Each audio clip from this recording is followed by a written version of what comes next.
Welcome to the Big Book Compendium, Big Book Study, Infinite Power and Love Big Book Study. My name is Toya. I'm a recovered alcoholic. Let's have a moment of silence, followed by the set-aside prayer.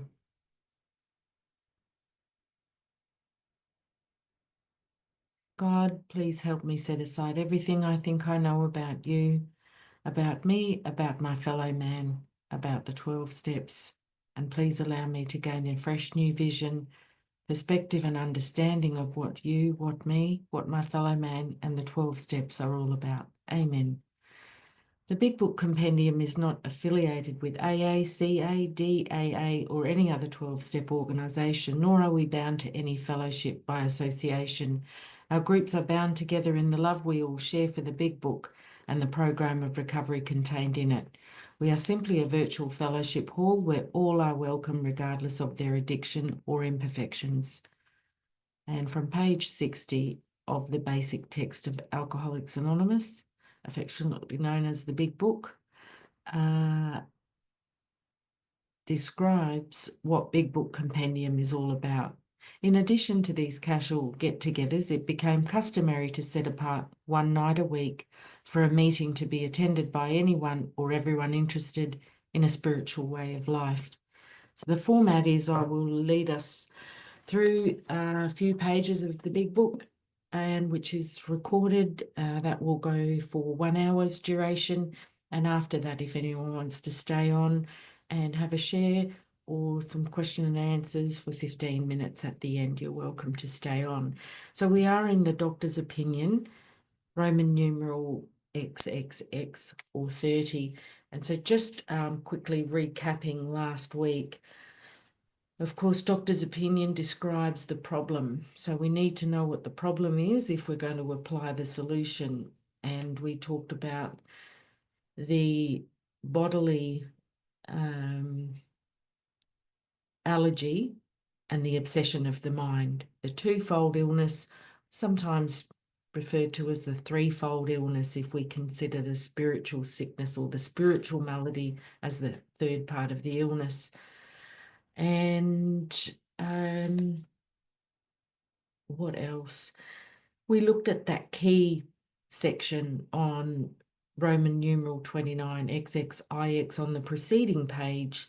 And as I probably said, one of my very favourite parts of the book. And it talked about the psychic change. The phrase psychic change was used 2 or 3 times within that page or two, as was the phenomenon of craving. So the phenomenon of craving does not occur in the non-alcoholic person. It is only happens in the alcoholic, that phenomenon of craving. So just to recap that one paragraph on the previous page, XXIX, on the other hand, and this is straight after the doctor described the well-known stages of the spree, which I won't repeat here, but it's there. On the other hand, and strange as this may seem to those who do not understand, once a psychic change has occurred, the same person who seemed doomed, who had so many problems he despaired of ever solving them, suddenly finds himself easily able to control his desire for alcohol. No need for avoiding triggers, no need for white knuckling, no need for ducking and diving and ducking and weaving and hiding from anyone or anything. The only effort necessary being that required to follow a few simple rules, and they are the 12 steps to stay in that recovered state. So let's kick off again today, as I've said, starting on XXX, Roman numeral 30. There are many situations which arise out of the phenomenon of craving, which cause men to make the supreme sacrifice rather than continue to fight. If anyone is having trouble finding that, sometimes Roman numerals can be tricky. If you found Bill's story, page 1, just go back 1 page, and it's the second last or third last page of the doctor's opinion. So the supreme sacrifice, perhaps they are suicidal, contemplating suicide, or actually complete suicide, all give themselves over to the idea, nothing's going to work, I'm done, it's too hard. And so they concede to drinking themselves to death, the supreme sacrifice. The classification of alcoholics seems most difficult and in much detail is outside the scope of this book.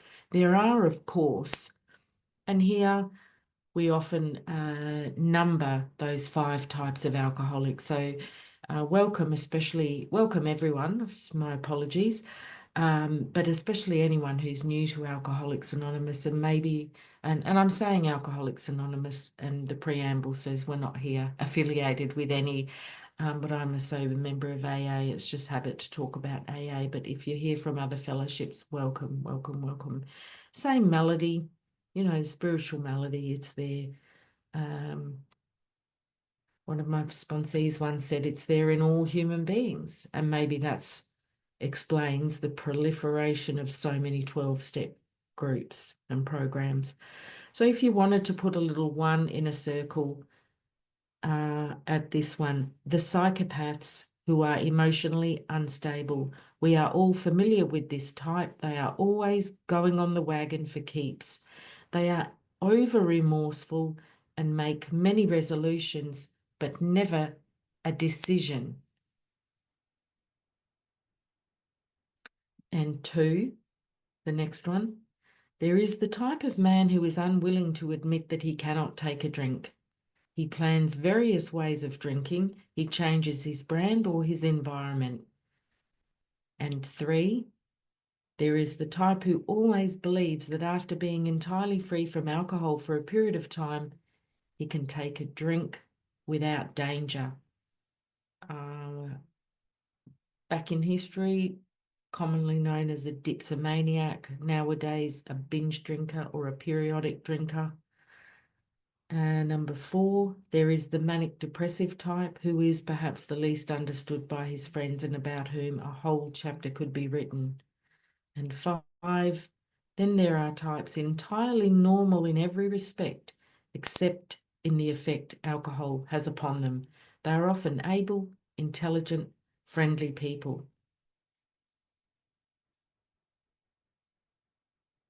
And the next paragraph, all these and many others have one symptom in common.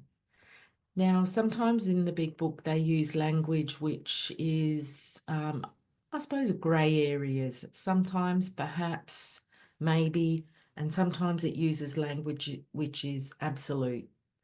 Always, never, or here, a finite number, 1. So there's one symptom that all of these have in common. And I've underlined 1 because our drinking stories can really vary. And when people say, look for the similarities, not the differences, you might want to listen for this one symptom. They cannot start drinking without developing the phenomenon of craving. There it is again, the phenomenon of craving. If anyone's listened to Joe and Charlie, they give a good explanation of we actually do understand, and it's not a phenomenon is like an unknown occurrence or unexplained occurrence. And Joe and Charlie in their talks say that, well, it can be explained now. I'm not going to go into that, but as I said, Joe and Charlie explain it very well. This phenomenon, as we have suggested, may be the manifestation of an allergy, and the way we understand allergy that it's talked about here is an abnormal reaction which differentiates these people and sets them apart as a distinct entity. It has never, so there's that absolute language, it has never, not even once, been, by any treatment with which we are familiar, permanently eradicated. And I believe that is still the case today. I honestly haven't heard of anyone who has had that phenomenon of craving, that repeated loss of control and inability to regain control. I've never heard of anyone. Some people say, oh yeah, I'm good now, I only have a few drinks. I'm very dubious as to, in the long term, whether they actually do sustain or maintain that kind of drinking once they've crossed that red line over into alcoholic drinking or using or eating or gambling or whatever it is. I just, so again, there's absolute only, no other way around it. There's only one thing for this. The only relief we have to suggest is entire abstinence.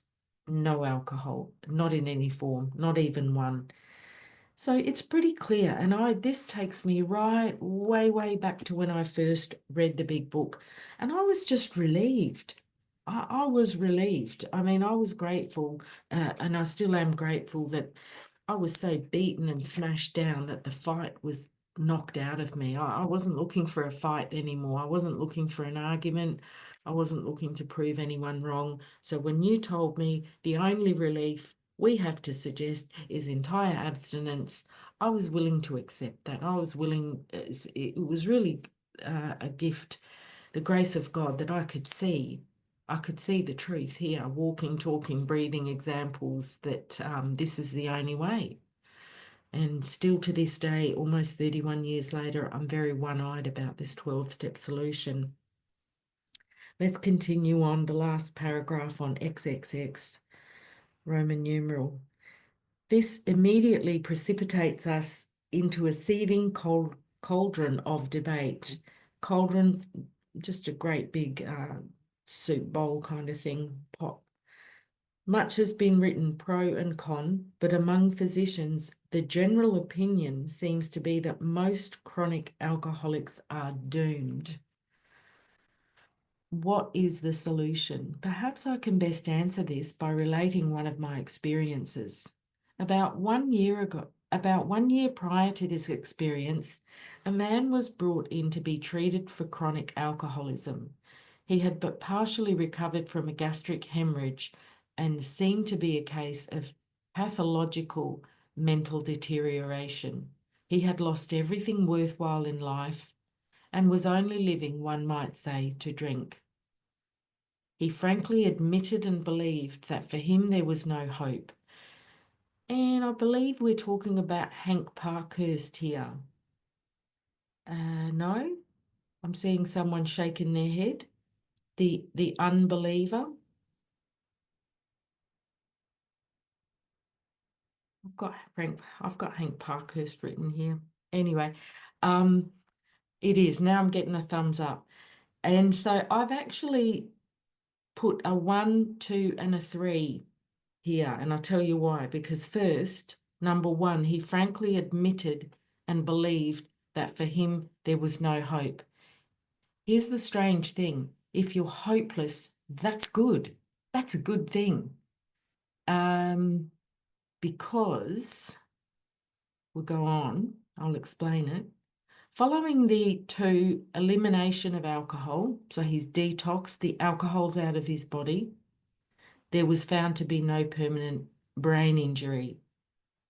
And then he accepted the plan outlined in this book, 3. So hopelessness followed by stop drinking, 3, follow these simple rules. That's the sort of timeline of events that can happen that can bring a person to recovery and to permanent recovery. Let's go on to the next line. 1 year later, he called to see me, and I experienced a very strange sensation. I knew the man by name and partly recognized his features, but there all resemblance ended. If anyone's been around for a little while, you might have had a similar experience when you see someone come in for their first meeting, and then you might not see them. Suddenly, 6 months later, you see them again. They're almost unrecognizable. That's quite a phenomenon. And the doctor goes on to say, from a trembling, despairing, nervous wreck had emerged a man brimming over with self-reliance and contentment. And I just put a 4 there. That's number 4. That's what's happened. From hopelessness to stopping drinking, finding a solution, this person's had a psychic change, a spiritual awakening, a radical change in his outlook and attitude toward life and God, himself and the people around him. I talked with him for some time, but was not able to bring myself to feel that I had known him before. To me, he was a stranger, and so he left me. A long time has passed with no return to alcohol. That man had recreated his life. And so his story, Hank Parkhurst, the unbeliever, it's not in the big book anymore, but there is a book called Experience, Strength and Hope. I recommend that because it contains all of the stories which were deleted from the first, second and third editions of the book. Clarence Snyder's story, the homebrew master, is there. Florence Rankin, her story is in there. She was the first woman to get sober but did not stay sober.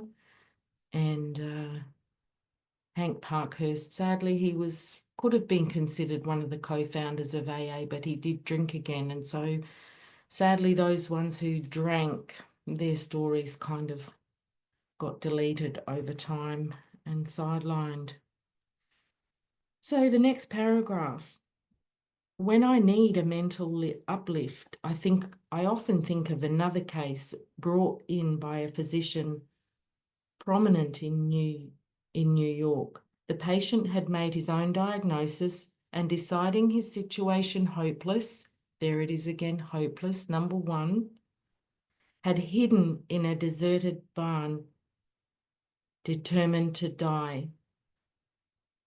And we're talking about Fitz Mayo here, John Henry Fitzhugh Mayo. His story is in the big book. He was rescued by a searching party and in desperate condition brought to me. So yeah, if you're desperate, if you find a sponsee or a newcomer to work with who's desperate, then it's going to go well. But if someone's not desperate, their ego is still intact, and it's going to be a different experience. That I'm just saying that from my experience and observation over many years.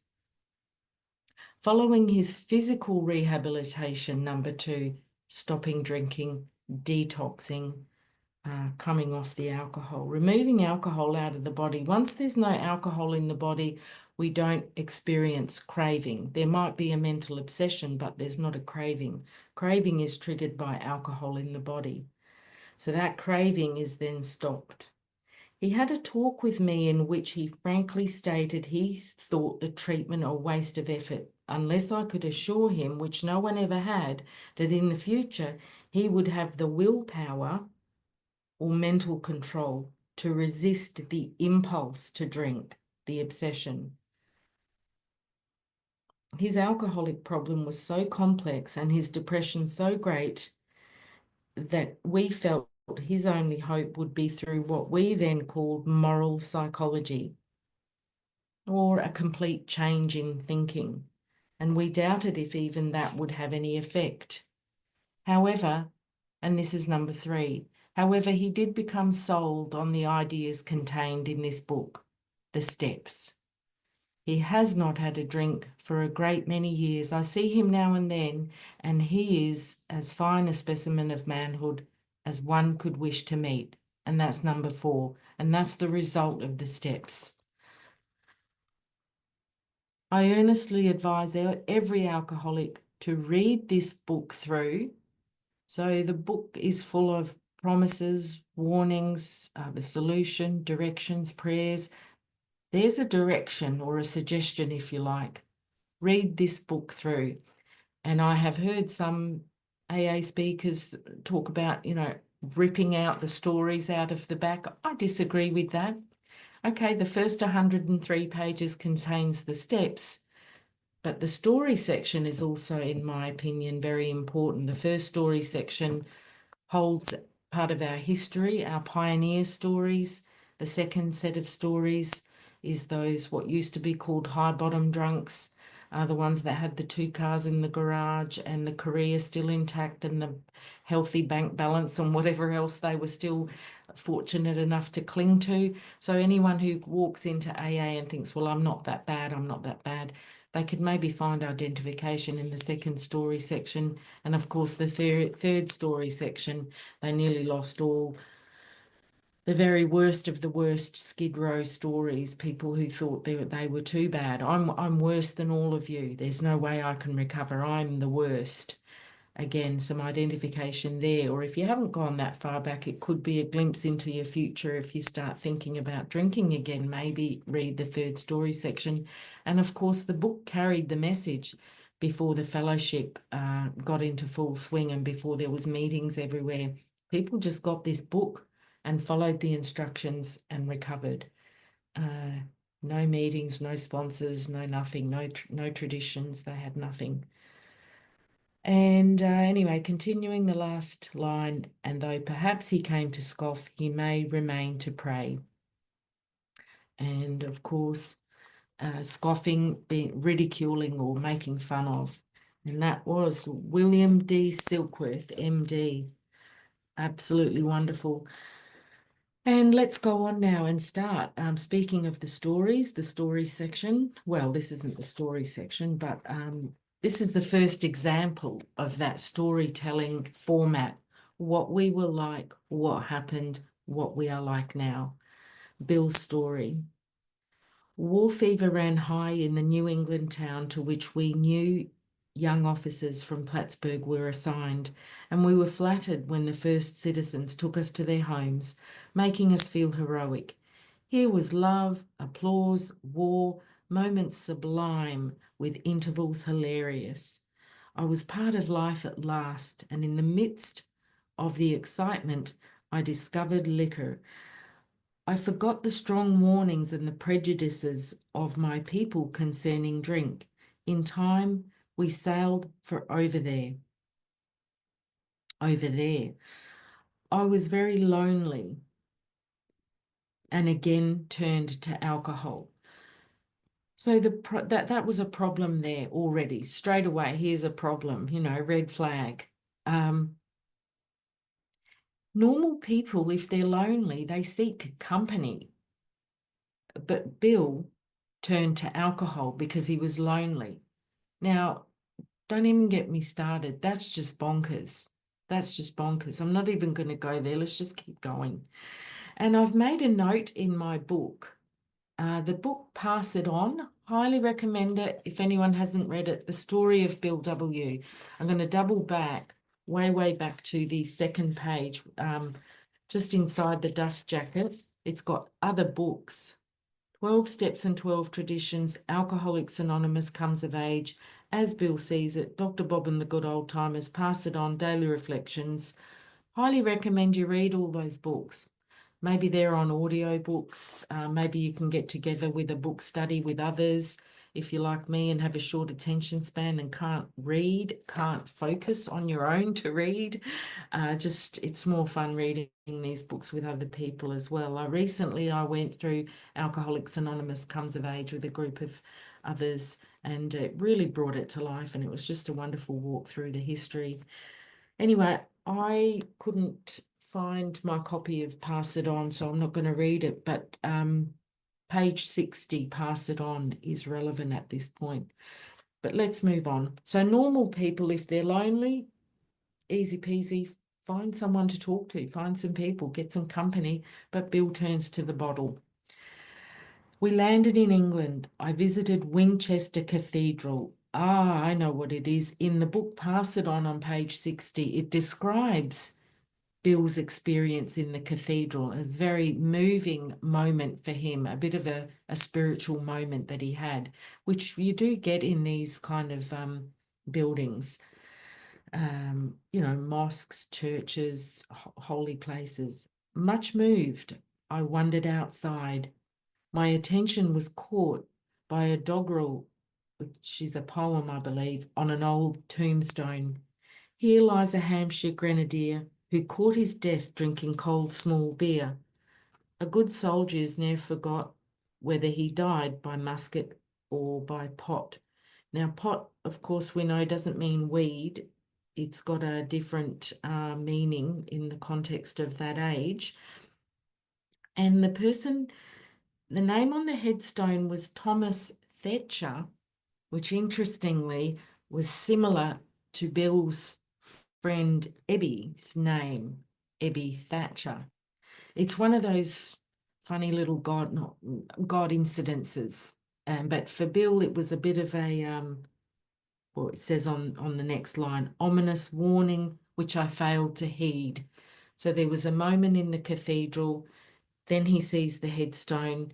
But if you're not, he wasn't attuned with his spirit, that sixth sense, which the book promises, that occasional hunch becomes a gradual working part of the mind.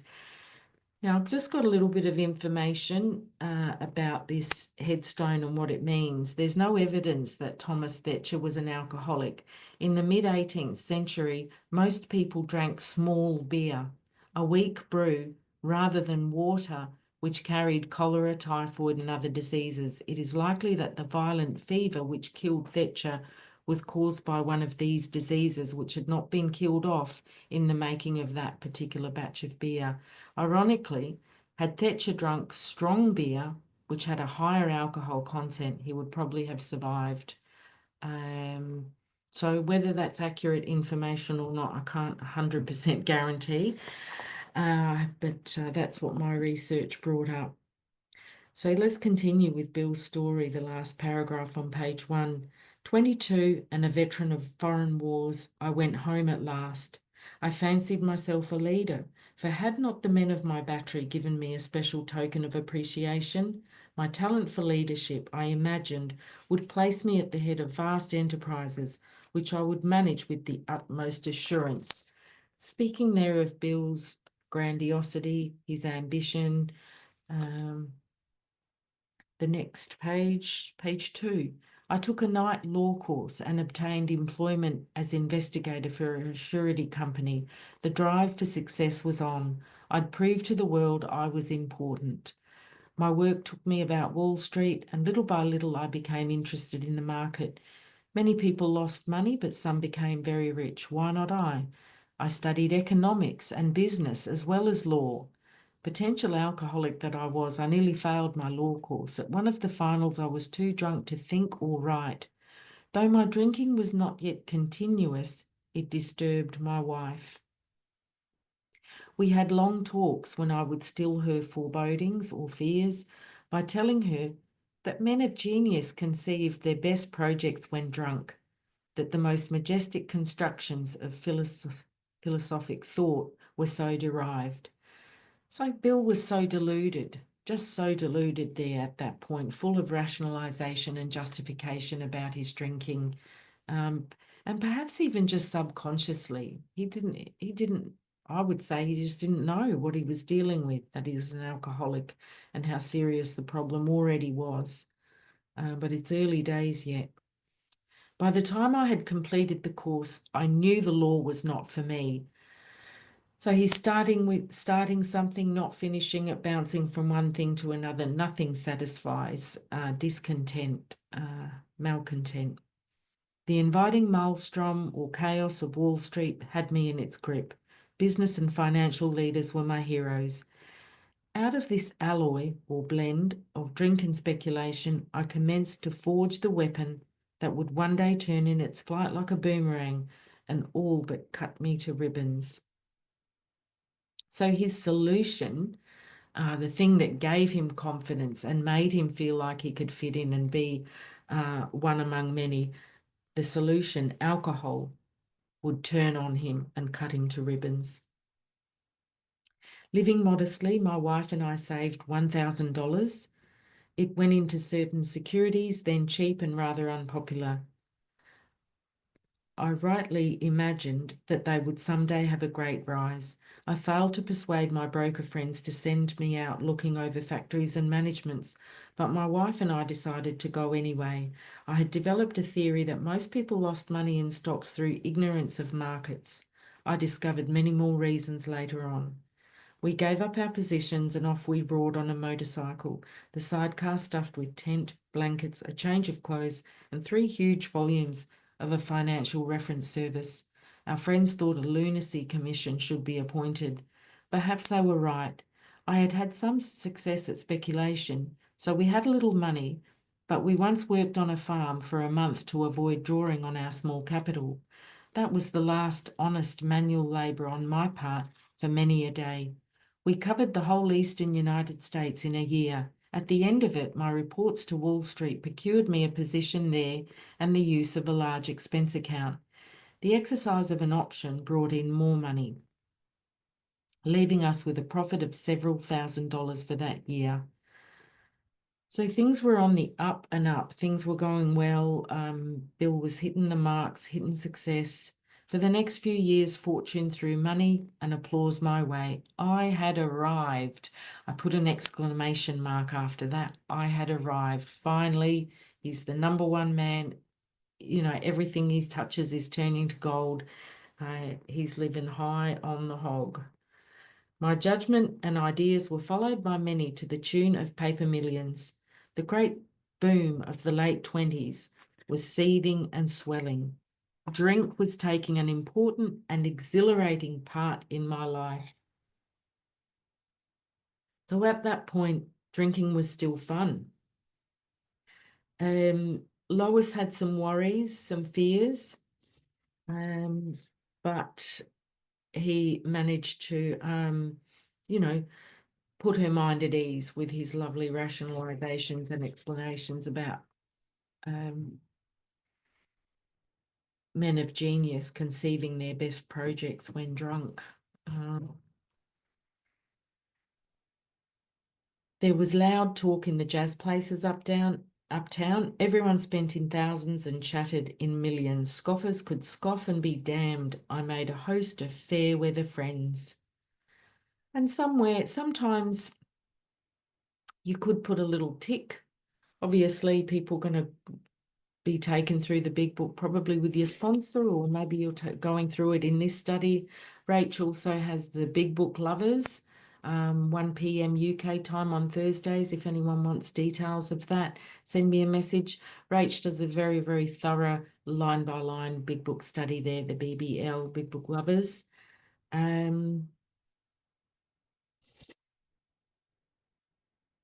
So, yeah, I've put a tick there for myself. I made a host of fair weather friends, people that they're okay when it's all good, but what happens when things go bad? You don't see them for dust.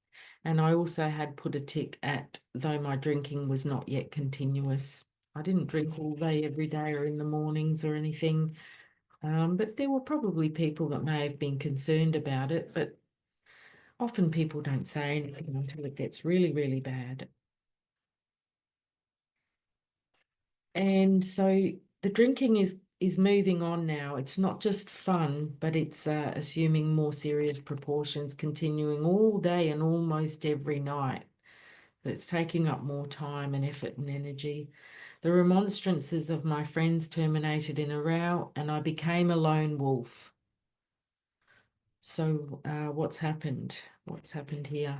There were many unhappy scenes in our sumptuous apartment. There had been no real infidelity. Oh, geez, what's this? The loyalty to my wife, helped at times by extreme drunkenness, kept me out of those scrapes. Okay, there. I won't go down that one down there, but he's probably just not telling us the whole story there exactly. But you can't put everything in your story, right? Bill's story is only 20 pages or so.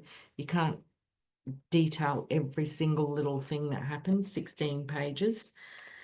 But that's what happens when people are drunk. Your values, your moral values, your standards, your ideals, everything goes out the windows, and it's not pretty. It's not good. In 1929, I contracted golf fever. We went at once to the country, my wife to applaud while I started out to overtake Walter Hagen. Maybe he was the Tiger Woods of the day, and Bill's pumped up with ego here.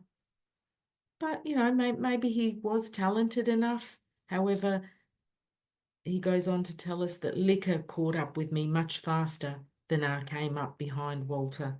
I began to be jittery in the morning. So, yeah, he's getting the morning shakes. Golf permitted drinking every day and every night. It was fun to carom around the exclusive course which had inspired such awe in me as a lad.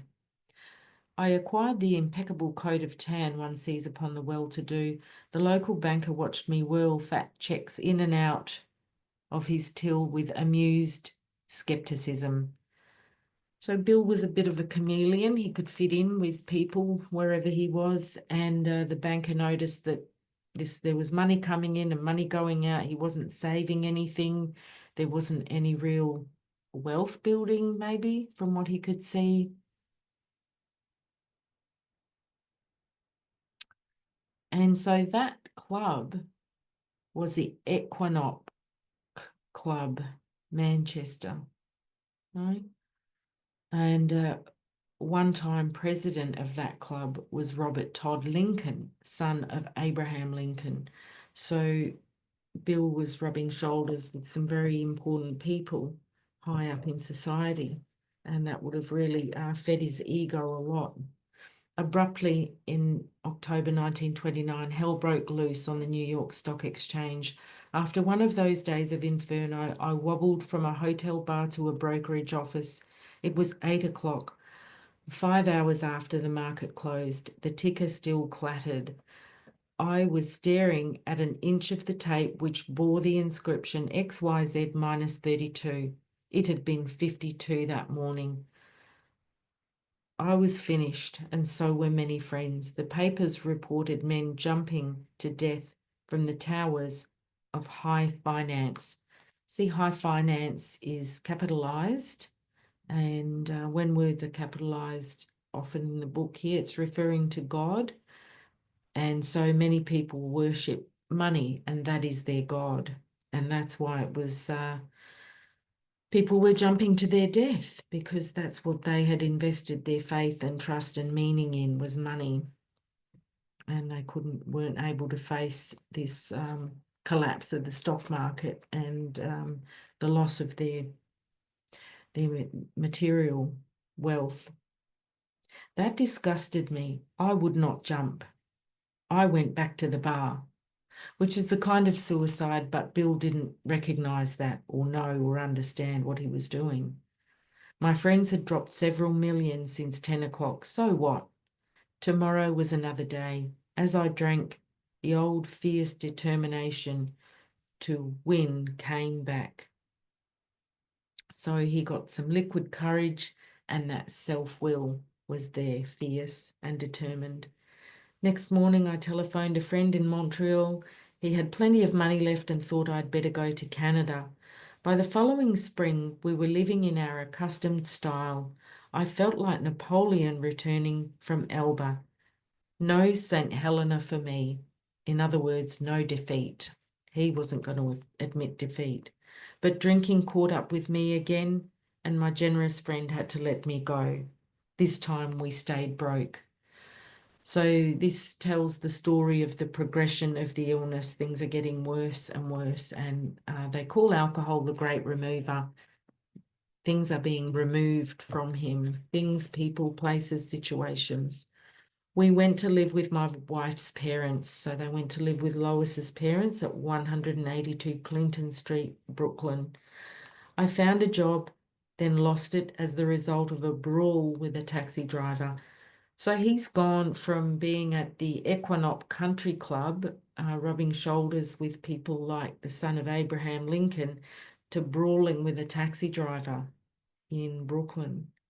Mercifully, no one could guess that I was to have no real employment for 5 years or hardly draw a sober breath.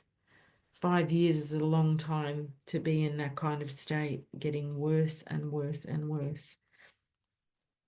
My wife began to work in a department store, coming home exhausted to find me drunk. So maybe there's some ego deflation finally happening, because back in those days, this is 1929, 1930, those rigid gender roles were very prevalent, that women didn't go out to work.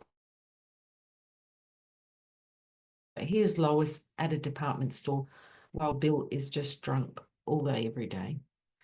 Page 5 at the top. I became an unwelcome hanger-on at brokerage places. So he was no longer the fair-haired boy. People didn't want to see him. He was embarrassing himself.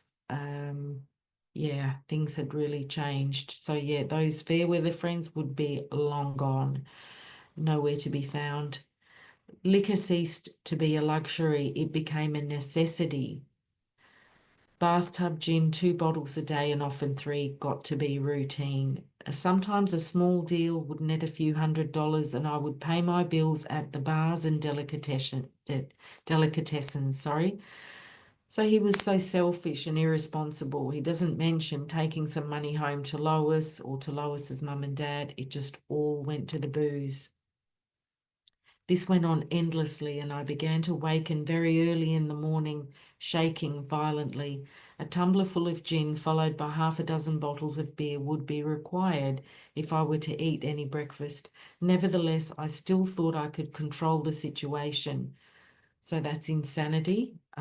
When someone's insane, they don't even know they're insane, and Bill had no idea at this point, really. He couldn't differentiate from the true from the false. There were periods of sobriety which renewed my wife's hope. Gradually, things got worse. The house was taken over by the mortgage holder. My mother-in-law died. My wife and father-in-law became ill.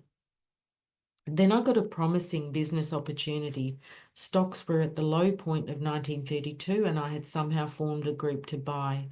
I was to share generously in the profits. And there is a story in the book Comes of Age.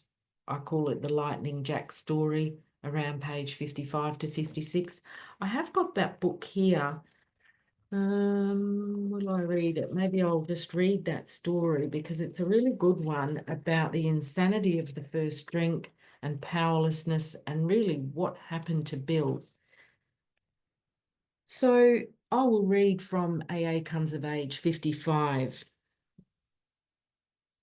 So he was to share generously in the profits. There was a group. And it says on page 55, AA Comes of Age, all at once at the very bottom of the depression, there came a business opportunity that might have meant millions for Lois and me. But I had to sign a contract which bound me legally not to drink. During the life of the agreement, which might be long, I committed myself not to drink at all. This opportunity was colossal from any Wall Street point of view. I said to myself, I'll soon have Lois out of that department store where she's supporting me and I'll make more money than I ever did. This time we are really going to arrive. We Vermonters set great store by our contracts. I really meant to keep my agreement, and for 2 or 3 months I did stay absolutely sober. Well, he would have been dry. We know there's a difference between dry and sober. Anyway, the new business operation began and I went on a trip to look over an industry. One night, a few engineers and I were sitting in a hotel room. They produced a jug. With great relief, I found that I could easily say no. I could think of my contract, I could think of Lois, but as the evening wore on, I began to be bored. The jug kept going around, and finally someone said, Bill, this is Applejack, Jersey Lightning, better have one. I suddenly realised that in all my drinking career, I had never had any Jersey Lightning. I said, boys, one little shot won't hurt me. Inexplicably, both Lois and my business promise faded. I could think only of the Applejack. In that moment, my insane obsession seized me once again. There followed 3 days of complete oblivion. Then my new business partners called me on the phone and told me that the deal was off. I could just about cry reading that because that's the hopelessness, the insanity to think of that. It described the opportunity as colossal. So let's continue in the big book, page 5. So that's what happened. I woke up. This had to be stopped. I saw I could not take so much as one drink. So he had a moment of clarity. I was through forever. Before then, I had written lots of sweet promises, but my wife happily observed that this time I meant business, and so I did. And of course, after that Lightning Jack story, yeah, you would. You'd be like, nah, that's it. Look what I've lost. Never again. And he made many solemn oaths and pledges and wrote them in the front of the family Bible. Uh, he meant business. Shortly afterward, I came home drunk. Absolutely gut-wrenching, isn't it? When you just right down to the very core of your being, you know that you're not going to do it again, and then you come home drunk. There had been no fight because he was powerless. Where had been my high resolve, his willpower? I simply didn't know. Baffling. It hadn't even come to mind. Someone had pushed a drink my way and I had taken it. Was I crazy? I began to wonder, for such an appalling lack of perspective seemed near being just that. Renewing my resolve, willpower, I tried again. Some time passed and confidence began to be replaced by cocksureness. I could laugh at the gin mills. Now I had what it takes. One day I walked into a cafe to telephone. In no time, I was beating on the bar asking myself how it happened. As the whiskey rose to my head, I told myself I would manage better next time, but I might as well get good and drunk then, and I did. So he thought that he was choosing to continue drinking. Well, I've started now, I'll keep going. He didn't know that he was in the grip of that phenomenon of craving. He didn't have a choice at that point. You know, when a person's dry or abstinent, there is some kind of choice to a degree, but once the alcohol's in, all bets are off. The remorse, horror, and hopelessness of the next morning are unforgettable. The courage to do battle was not there. My brain raced uncontrollably, and there was a terrible sense of impending calamity. I hardly dare cross the street lest I collapse and be run down by an early morning truck, for it was scarcely daylight. An all-night place supplied me with a dozen glasses of ale. My writhing nerves were stilled at last. A morning paper told me the market had gone to hell again. Well, so had I. The market would recover, but I wouldn't. That was a hard thought. Should I kill myself? No, not now. Then a mental fog settled down. Gin would fix that. So alcohol is still the solution at this point. So 2 bottles and oblivion. Or, maybe stage 3 drinking. First it was fun, then it was function, then it was oblivion. The fun is long gone, and it certainly doesn't help him bolster up his confidence to make deals or strike up acquaintances or anything like that. It's only oblivion. And staving off the DTs as well. He's going into withdrawals already as he's sleeping. The mind and body are marvellous mechanisms, for mine endured this agony for 2 more years. Sometimes I stole from my wife's slender purse when the morning terror and madness were on me. Again, I swayed dizzily before an open window or the medicine cabinet where there was poison, cursing myself for a weakling. There were flights from city to country and back, so they were doing geographicals. Maybe it'll be better over there, the grass is greener on the other side. As my wife and I sought escape, then came the night when the physical and mental torture was so hellish, I feared I would burst through my window, sash and all. Somehow I managed to drag my mattress to a lower floor, lest I suddenly leap. A doctor came with a heavy sedative. Next day found me drinking both gin and sedative. The combination soon landed me on the rocks. People feared for my sanity. So did I. I could eat little or nothing when drinking, and I was 40 pounds underweight. My brother-in-law is a physician, and that was Dr. Leonard Strong. And through his kindness and that of my mother, I was placed in a nationally known hospital for the mental and physical rehabilitation of alcoholics. Under the so-called belladonna treatment, my brain cleared. Hydrotherapy and mild exercise helped much. Best of all, I met a kind doctor who explained that though certainly selfish and foolish, I had been seriously ill bodily and mentally. And of course, that was Dr. Silkworth, who we heard from in the doctor's opinion. And so Bill is starting to get some information, some answers, a bit of knowledge that might be helpful. It relieved me somewhat to learn that in alcoholics, the will is amazingly weakened when it comes to combating liquor, though it often remains strong in other respects. And that's the odd kind of paradox or anomaly in alcoholics. You can't say that alcoholics are weak-willed. Many alcoholics I know are very strong-willed people and determined in many areas, in many ways, except when it comes to alcohol.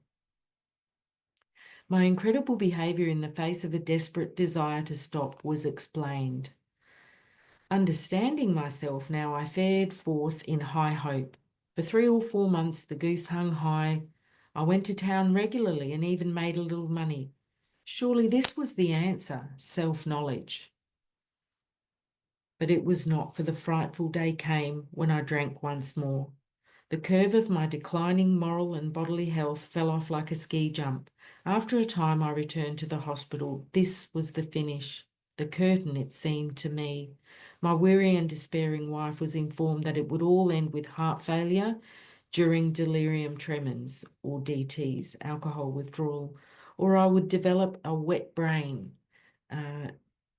or Korsakoff's dementia, irreversible brain damage. Perhaps within a year, she would soon have to give me over to the undertaker or the asylum.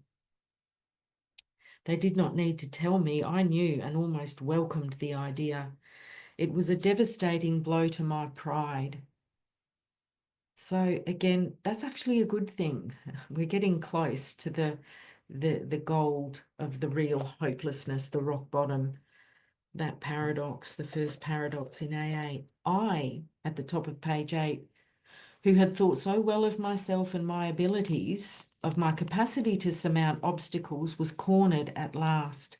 Now I was to plunge into the dark, joining that endless procession of sots, or drunks, who had gone on before me. I thought of my poor wife. There had been much happiness after all. What would I not give to make amends? But that was over now. No words. And this is one of my absolute favourite passages in all the book, because I identified with it so strongly. And I highlight the problem in purple in my book, and I've highlighted this next paragraph in purple, but maybe it's the solution as well. It's part of the solution. No words can tell of the loneliness and despair I found in that bitter morass of self-pity. Quicksand stretched around me in all directions. I had met my match. I had been overwhelmed. Alcohol was my master. Well, who would have thought to admit defeat is the beginning of victory? It just, yeah, to someone in that dark place of despair and hopelessness, it doesn't make sense. It's only in hindsight that I can see it so clearly. Trembling, I stepped from the hospital, a broken man. Yay! Fear sobered me for a bit. Then came the insidious insanity of that first drink. And on Armistice Day, 1934, I was off again. Everyone became resigned to the certainty that I would have to be shut up somewhere or would stumble along to a miserable end. Okay, finally, that was so dark and awful and depressing, isn't it? But we have to face the truth about alcoholism. We have to understand the problem at depth. We have to have a full step 1 experience if we're going to get anywhere with the remainder of the program or with accessing the solution. How dark it is before the dawn. In reality, that was the beginning of my last debauch or spree. And all of a sudden, boom, we're hit with this massive promise. I was soon to be catapulted into what I like to call the fourth dimension of existence. I've put a cross-reference to page 25. I'm not going to go there right now because we're running out of time. I don't know if I'd have time to get to it, but if you wanted to have a look at page 25, I do cross-references just because I like to do that. Page 25. Yeah, we have found much of heaven and we've been rocketed into a fourth dimension of existence of which we had not even dreamed. That's page 25 in the middle of the page, talking about the fourth dimension. I was to know happiness, peace, and usefulness in a way of life. I've underlined or put a box around it or something, way of life. The book talks about a way of life, a design for living. It's not really about not drinking. Like, that's gone. That problem's been solved. It's been removed, taken away. We're recovered. Or if you're not, this is what is ahead of you. This is the promise that's coming to you. A way of life that is incredibly more wonderful as time passes. The best is yet to come. Near the end of that bleak November in 1934, I sat drinking in my kitchen. With a certain satisfaction, I reflected there was enough gin concealed about the house to carry me through that night and the next day. And I also, where it says incredibly more wonderful as time passes, another cross-reference is the foreword to the 12 and 12, page 15, which states something like, AA's 12 steps are a set of principles spiritual in their nature, which, if practiced as a way of life, can expel the obsession to drink and allow the sufferer to become happily and usefully whole. Imagine going from that bitter morass of self-pity and despair to becoming happily and usefully whole. How does that even happen? And we know how it happens, but that's all coming up in the coming weeks as Rach takes you through the book and into the solution. My wife was at work. I wondered whether I dared hide a full bottle of gin near the head of our bed. I would need it before daylight. My musing was interrupted by the telephone. The cheery voice of an old friend asked if he might come over, and enter Ebby Thatcher, Bill's old drinking buddy. So the top of page 9, in italics, he was sober. I think that's a good place to stop. I mean, finally, we've seen some light. Ebby Thatcher, sober, 8 weeks at that time, 2 months sober, and he's on a mission. He's on step 12. He's carrying the message to Bill. Ebby didn't sit back and say, if Bill wants it, he'll come and ask me. Well, Bill thought that Ebby had been locked up because Ebby was up there in Vermont shooting pigeons and driving his car into someone's house, crashing through their front wall into the kitchen, winding his window down, asking the lady in the kitchen if he could have a cup of coffee. And but here he is. He's sober. So thank you for being here and listening. So next week, page 8, starting to get to the good bit. This wonderful, wonderful happening in AA history that is absolutely key when Ebby carries the message to Bill. At his house, Bill's drinking because he thought Ebby and he were going to tie one on and have a drink together. There's nothing that drinkers like more than meeting up with another drinker and getting onto it. So when you're carrying the message, if someone's drinking, it doesn't matter. We can't expect people to be sober and dry, you know, but if someone's completely plastered, then don't waste your breath, don't waste your energy. But yeah, anyway, I won't carry on. And if anyone wants to stay on, please do so. Pop your hand up if you'd like to share. Apparently we time for 2 minutes, or if you've got questions or comments, I'm always interested to hear what you have to say. And I nearly ended the meeting. I've just got to stop the recording.